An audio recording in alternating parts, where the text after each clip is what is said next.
இப்போ மிதுன ராசியில குரு பெயர்ந்து வருகிறார்.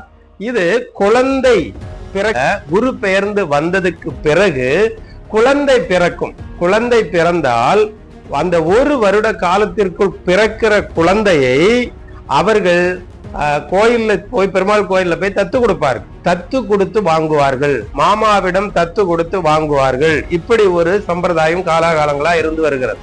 ஆனால் சிலருக்கு இது தெரியாது. இது ஏனென்றால் புதன் தாயாலும் தகப்பனாலும் கைவிடப்பட்டவர். புதன் அவர் தாயாலும் தகப்பனாலும் கைவிடப்பட்ட ஒரு அடையாளமாக ஒரு கதை சொல்லி வைத்திருக்கிறார்கள்.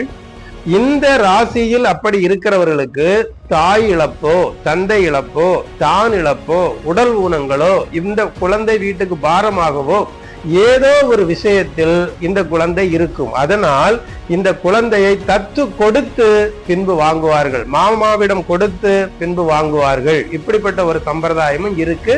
இதையும் கவனித்துக் கொள்ளுங்கள்.